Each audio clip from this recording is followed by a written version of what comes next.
If a massive fortune landed in your lap today, would it solve all your problems, or would it instantly paint a target on your back? Consider the case of Roland Bleke.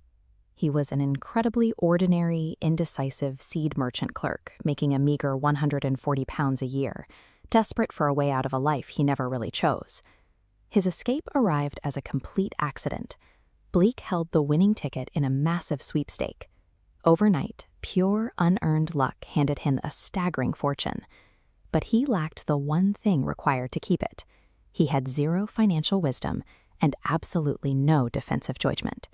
He was a sheep who had just inherited a slaughterhouse. Wealth without wisdom is a trap. To see exactly how predators extract money from the financially illiterate, we are going to track Roland through 6 escalating disasters. The extraction starts close to home. Roland was engaged to a woman he didn't want to marry, whose family openly expected him to support them. Emotional obligations with financial decisions, you lose. Without strict boundaries, your inner circle will treat your net worth as their personal emergency fund. Roland's next mistake literally falls out of the sky. After a terrifying joyride in a hired biplane, he crash lands on the sprawling estate of Jeffrey Windlebird, a highly persuasive, supposedly brilliant financier. This chart tracks what happened next. Windlebird easily talks Roland into dumping £30,000 into a South American gold mine called Wildcat Reefs. The mine had no gold, and as the line shows, it was an intentional fraud designed to drop to zero. By all logic, Roland should be ruined. But a sudden market squeeze, a rare event where investors are forced to rapidly buy up shares to cover their bets, causes the worthless stock to violently spike. He accidentally nets £200,000. Investing simply because an expert sounds confident is a guaranteed path to ruin. If you don't understand the underlying business, you are gambling, not investing. Roland survived his first encounters purely by accident, but a growing bank account acts as a beacon, and it was now attracting predators with much larger appetites. Desperate to impress an ambitious actress, Roland moves from bad stocks to bad businesses. He buys a notorious, perpetually failing West End theater, known in the industry as the Muggs Graveyard. Before opening night, the theater burns entirely to the ground. Roland is only saved from total financial collapse because the previous owner had heavily overinsured the building, leaving Roland with the insurance payout. Buying a flashy business like a restaurant or a theater for social status is a trap. If you operate outside your circle of competence, experienced players will gladly sell you their failures. Refusing to learn, Roland tries to play the hero again.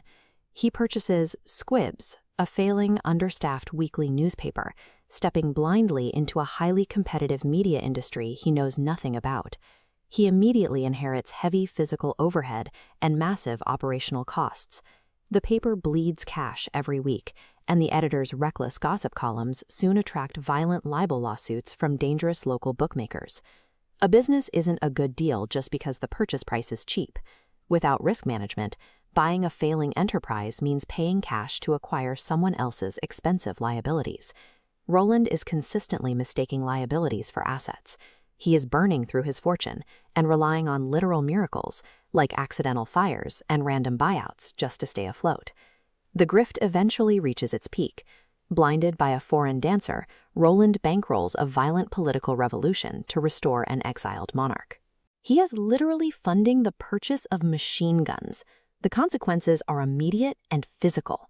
Roland wakes up to find his property vandalized, sinister warnings scratched into mirrors, and his life threatened by a rival faction of foreign assassins. Complex, unregulated offshore schemes promising high yields rarely deliver. When you don't understand the rules of an exotic deal, you aren't the investor. You are the prey. Roland finally reaches his breaking point. Terrified for his life, he is forced to use a massive portion of his remaining wealth to erase his tracks, pay off the threats, and essentially buy back the peace of mind he had before he was rich. Money can temporarily buy you out of trouble, but financial ignorance guarantees you will eventually be dragged right back into it. Here we see the precarious balance of Roland's strategy. He survived his disasters through sheer luck, but luck is an anomaly. In the real world, the moment luck evaporates, the sheer weight of bad decisions will inevitably crush whatever fortune you have built. So consider your own position. If $1 million hit your account tomorrow, Would you actually be wealthy? Or would that money simply amplify the financial flaws you already have? The defense is simple. You have to spend the time building your financial judgment long before the money actually arrives. To start building that judgment today, subscribe to Rene Pineda, the Illiterate Investor. We explore the real lessons of money, investing, and financial history, because financial education belongs to everyone.